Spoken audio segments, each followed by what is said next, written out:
is so awesome. Oh my God, that's so awesome.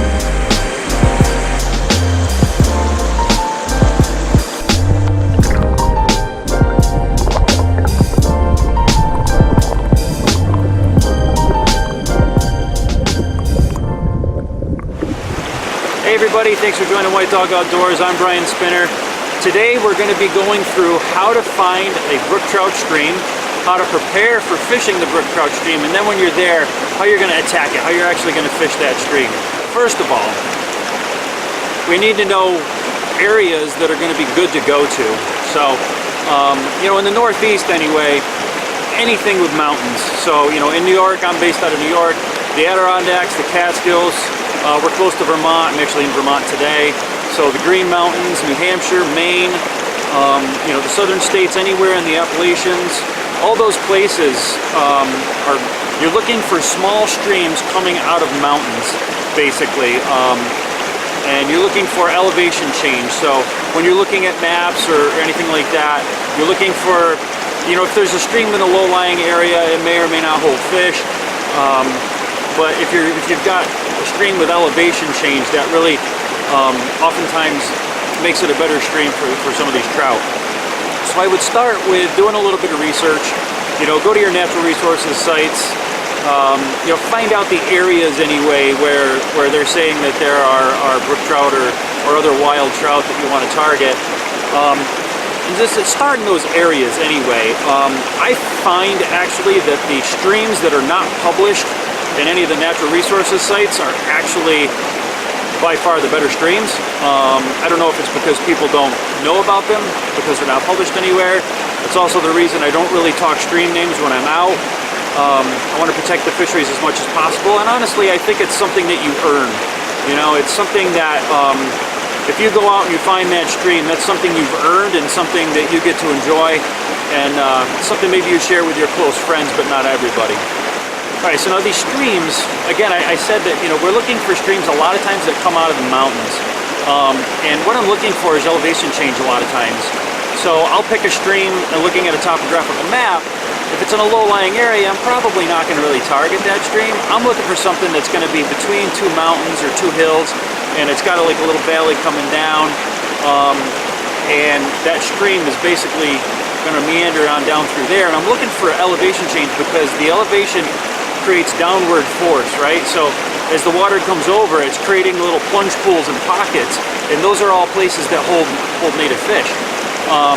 It also helps create oxygen, which the trout need to survive. So now the one thing that's really important is, I think the best time to go searching for these streams is in the middle of summer. In the middle of summer, if you go out to these streams, the first thing you want to do is take a temperature.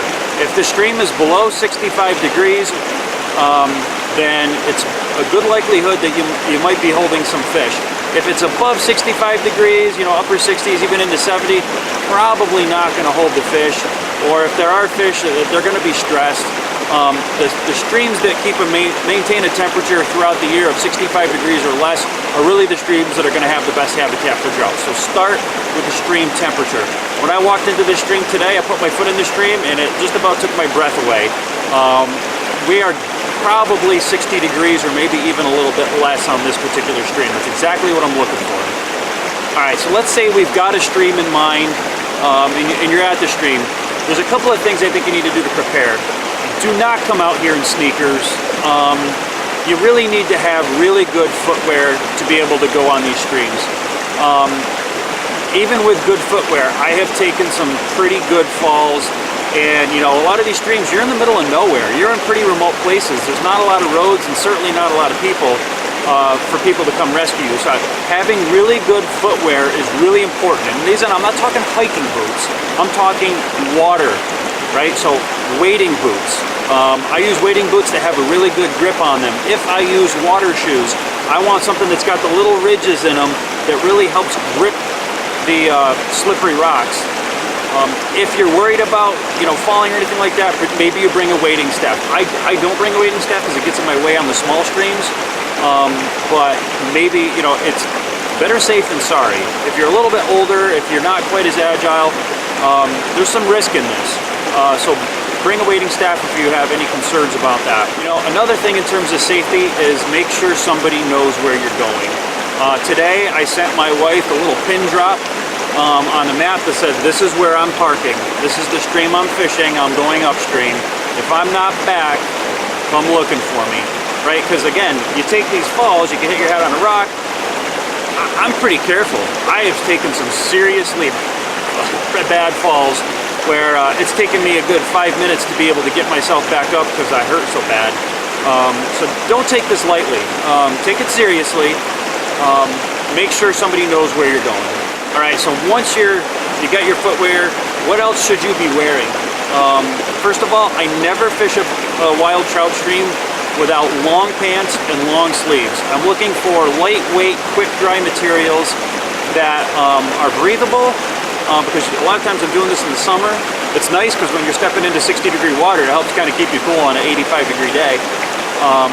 But you want something that's long sleeve, long pants, for a couple of reasons. A lot of these places you're going to be bushwhacking through the woods or through different areas, and so you want a little bit of protection from the branches and everything like that. I never wear short sleeves, I never wear shorts. You'll get all scraped up.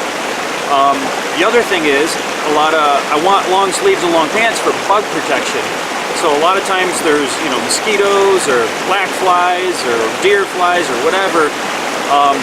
You're going to want protection from those bugs. Now I'm in the middle of August or beginning of August. There's not a whole lot of bugs. There's a couple of black flies buzzing around my head a little bit, but it's not too bad.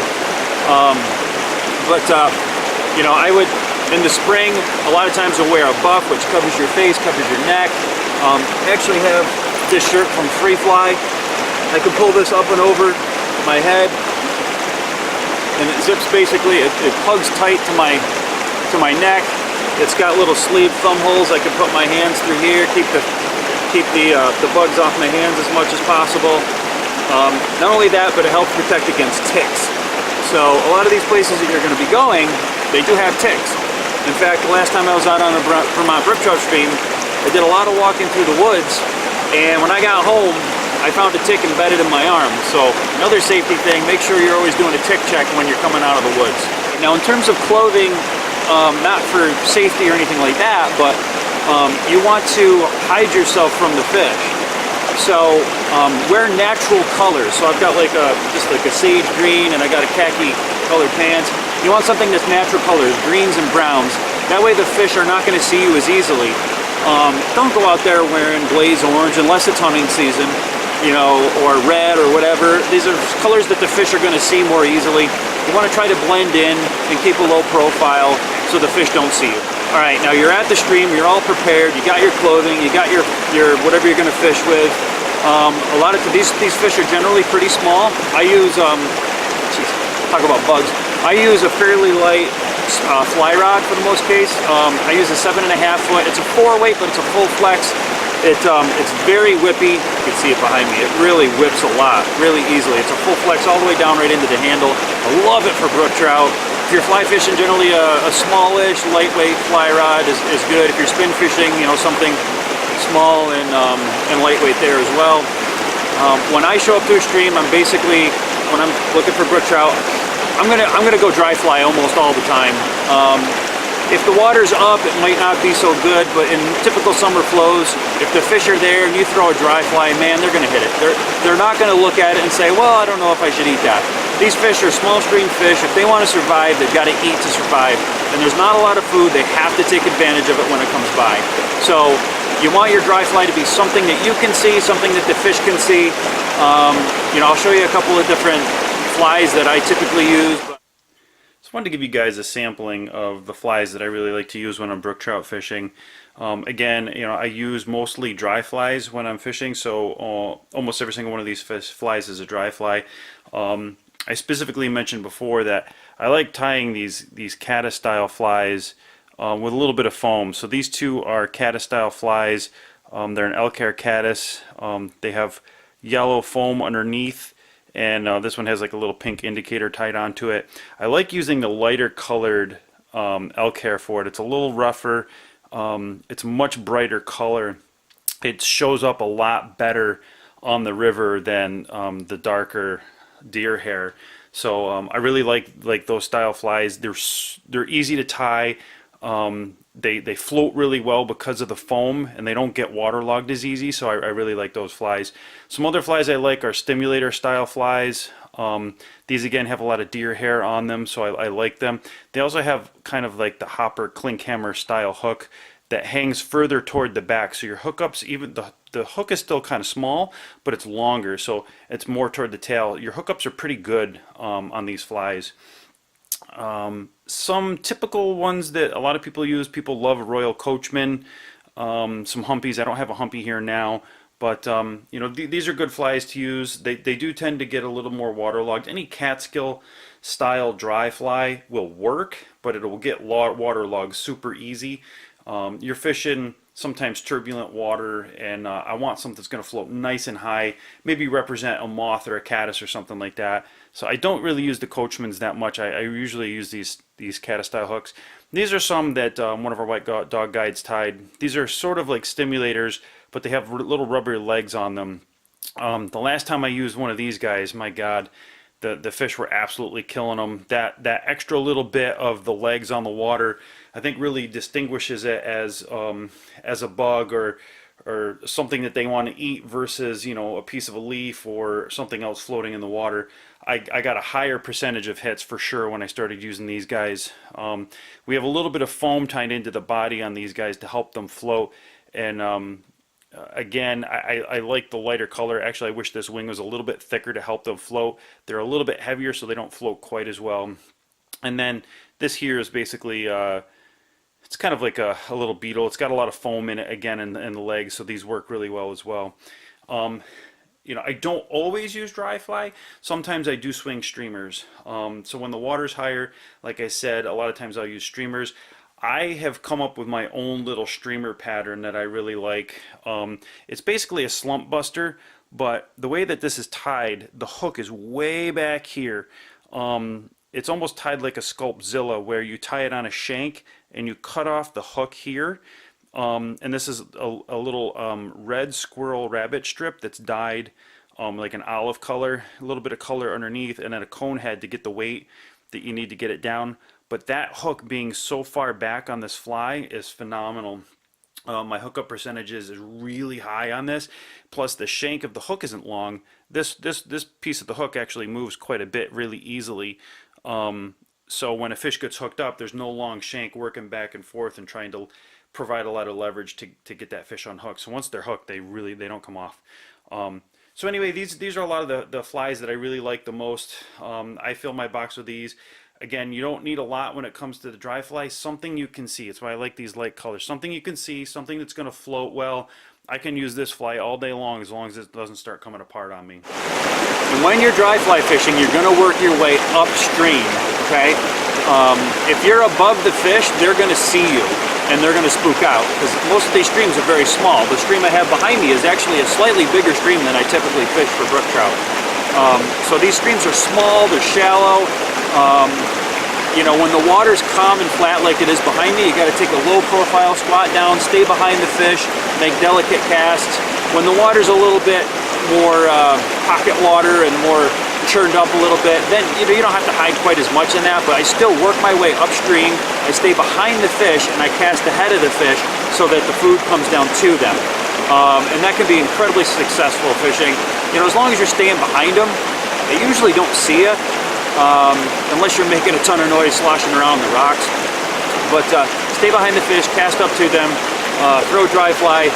You know, after you cover a bit of water, you'll pretty much know if there's fish there. So on this particular stream, within the first 2 casts, I had fish hitting already. That's not always typical, but if you cover, you know, a few hundred yards of a stream and you haven't seen any kind of trout at all, or if all you're catching is like a lot of chubs, the chubs can share the water with trout in some cases, but if there's a ton of them, you're probably not going to find a lot of trout.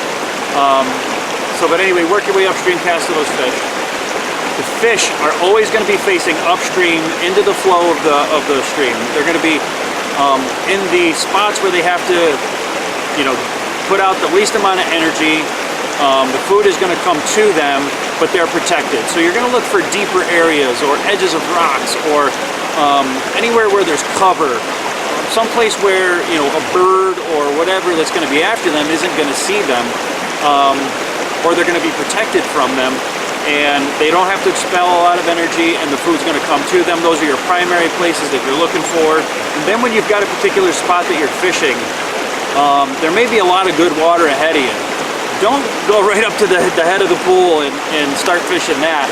Start at the tail of the pool. You're working your way upstream. You want to take the opportunity to find as many fish as possible, so start in the tail, cast different places.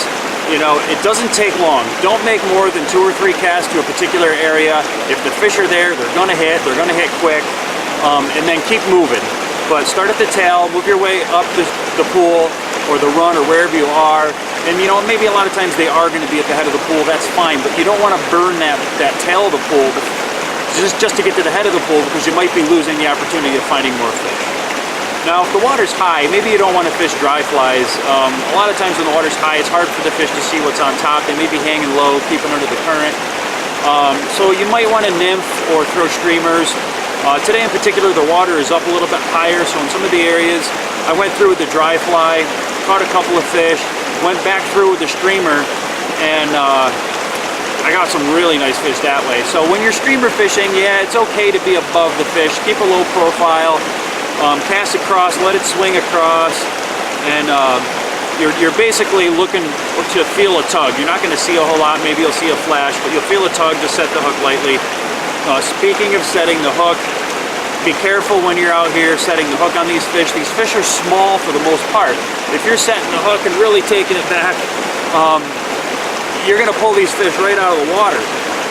If you're pulling them out of the water, you're risking them hitting rocks and stuff like that. I've actually taken clients out that the hardest part that they have is not getting the fly where it needs to be, but setting the hook so that they set the hook into the fish, but don't pull the fish flying out of the water.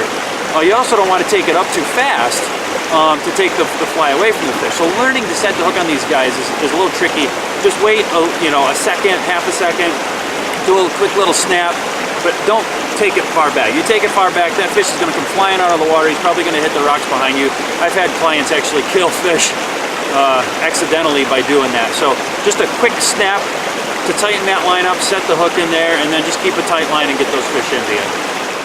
So one of the things that I also do is I try to take care of the fish that I'm targeting, right? So there are certain things that you should do. You can pinch the barbs on your hooks so that it's not so hard getting the hook out of the fish. That can, alleviate a lot of the damage that you can do to the fish. The other thing I do is I always use a landing net. Well, I shouldn't say always. Most of the time I use a landing net.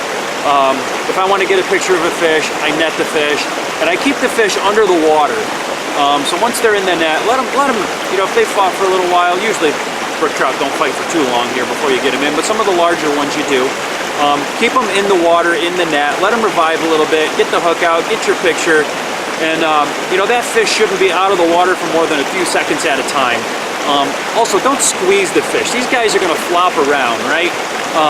If they're going to flop, just keep the net under them. Let them flop out of your hand and back into the net. Don't squeeze them. Squeezing them will hurt their internal intestines, increases the mortality potentially of released fish. So I also don't keep any of these fish. Some of these streams, there's plenty of fish you could keep. These are mostly native fish. I let them go. The choice is yours, but I just ask that you respect the fishery. Well, I hope this video has been helpful. It's a video I've been wanting to do for a long time. I get comments on the YouTube channel that, how do you find these places? It's really not that hard if you're going to the right areas. So anyway, I hope that this can make a difference in your fishing. I hope it helps you find some special places to yourself. No matter what, you're going to be in beautiful places. You're going to be catching beautiful fish. So, I'm just happy to help people be able to find these places for themselves. So good luck to you guys. We'll see you on the water sometime. If you're interested in the stuff that we do, if you appreciate what you're doing, give a thumbs up, subscribe to the channel. It's always appreciated. Thanks, guys.